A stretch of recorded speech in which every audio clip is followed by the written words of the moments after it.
नमस्कार, मैं राकेश वर्मा आप सभी का स्वागत करता हूं आपके अपने परिवार एसएन गुरुकुल पर। बिहार में 26 जून 2024 से सरकारी विद्यालयों में कार्यरत सभी शिक्षक शिक्षिकाओं, प्रधानाध्यापक, प्रभारी प्रधानाध्यापकों के लिए ऑनलाइन अटेंडेंस बनाने हेतु दिशा निर्देश जारी किया गया। 27 अगस्त 2024 तक इसे ट्रायल के रूप में रखा गया, लेकिन 27 अगस्त के बाद थोड़ी सी सख्ती बरतते हुए सितंबर माह में शिक्षा विभाग और बिहार शिक्षा परियोजना परिषद के द्वारा यह निर्देश जारी किया गया कि सितंबर माह में ऑनलाइन अटेंडेंस जितने बन पाएंगे उसी के आधार पर 1 अक्टूबर 2024 को उनका वेतन मिलेगा। अक्टूबर माह में और भी अत्यधिक सख्ती बरतते हुए इसे अनिवार्य रूप से लागू कर दिया गया कि अक्टूबर माह में जिन जिन शिक्षक शिक्षिकाओं, प्रधानाध्यापक, प्रभारी प्रधानाध्यापकों का ऑनलाइन अटेंडेंस जितने दिन बन पाएंगे उतने दिनों का ही वेतन उन्हें मिलेगा, भले ही वे उपस्थित रहें, दिन भर वो कक्षाओं का संचालन करें, पठन पाठन का कार्य करें। लेकिन इसी बीच शिक्षक शिक्षिकाओं के द्वारा लगातार विभिन्न माध्यमों से ई शिक्षा कोश मोबाइल ऐप में जो टेक्निकल फॉल्ट्स हैं उसे लेकर के, नेटवर्क प्रॉब्लम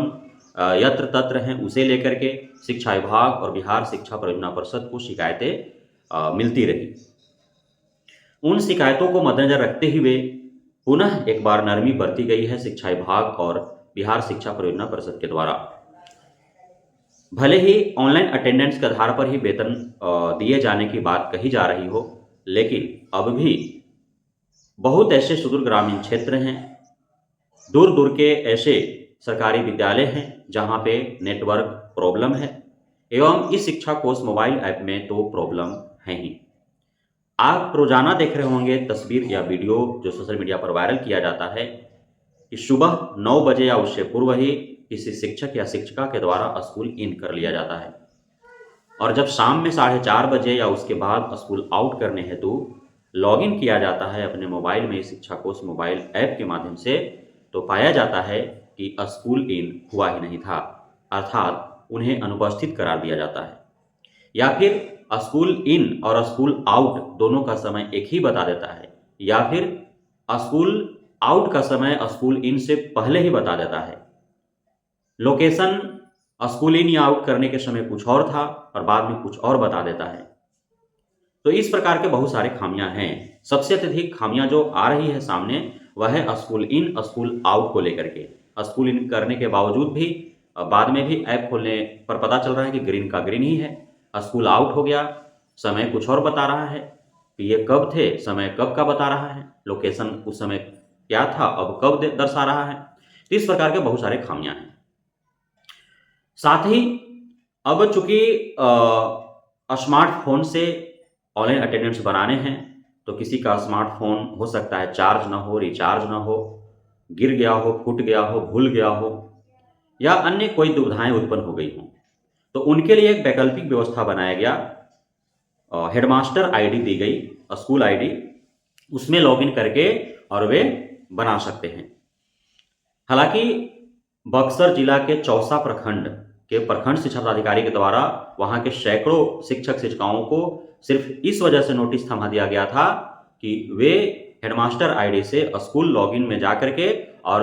अपना ऑनलाइन अटेंडेंस बना रहे थे।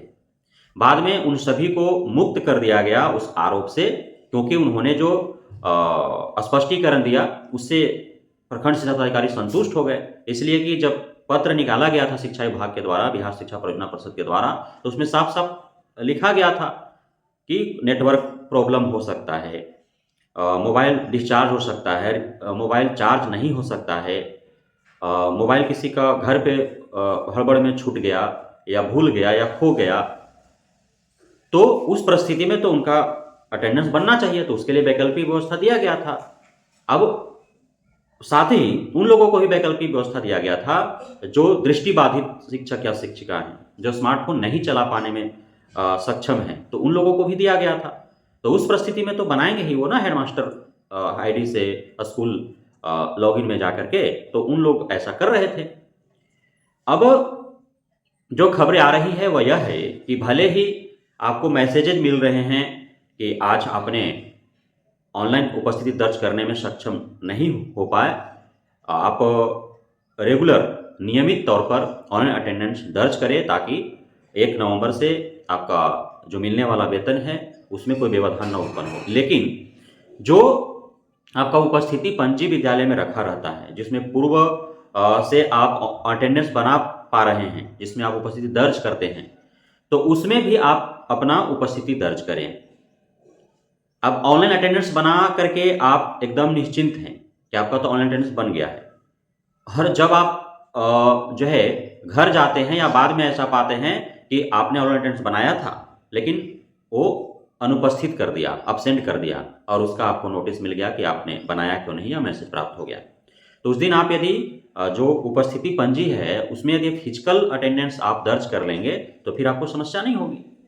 तो यह खासे ध्यान रखना है कि यदि ऑनलाइन अटेंडेंस बना पाने में किसी भी प्रकार की समस्या उत्पन्न हो रही है आप सभी को, तो आप अवश्य ही विद्यालय में रखे पूर्व की भांति उपस्थिति पंजी में आप फिजिकल अटेंडेंस बना लें। साथ ही यदि ऑनलाइन अटेंडेंस बना पाने में आप सक्षम नहीं हो पा रहे, सफल नहीं हो पा रहे हैं, इसलिए कि आपका उस दिन का मोबाइल रिचार्ज नहीं है, मोबाइल डिस्चार्ज है, मोबाइल घर पे छूट गया हड़बड़ में, या फिर मोबाइल टूट गया, फूट गया, खराब हो गया, भूल गया, नेटवर्क नहीं है, ऐप कार्य नहीं कर रहा है, तो आप उपस्थिति पंजी में अपना उपस्थिति दर्ज करें और एक आवेदन लिख दें कि किस कारण से आप ऑनलाइन अटेंडेंस बना पाने में सक्षम नहीं हो पाए। तो यह पुख्ता हो जाएगा, और फिर चाहे वह बीओ हो या डीओ डीपीओ हो या एसीएस हो, कोई भी आपको उस दिन का वेतन नहीं काटेगा। तो यदि आप विद्यालय जा रहे हैं, पढ़ा रहे हैं, आप उपस्थित रह रहे हैं, बावजूद इसके आपको खतरा है कि ऑनलाइन अटेंडेंस नहीं बन पाए, इस वजह से आपको वेतन कट जाएंगे, नहीं मिल पाएंगे, तो आप ऐसा अवश्य करें ताकि आपके मेहनत का मेहनताना मिल सके। बहुत बहुत धन्यवाद आप सभी साथियों का हमारे साथ जुड़े रहने के लिए, बने रहने के लिए, इतना प्यार देने के लिए, हम पे भरोसा बनाए रखने के लिए।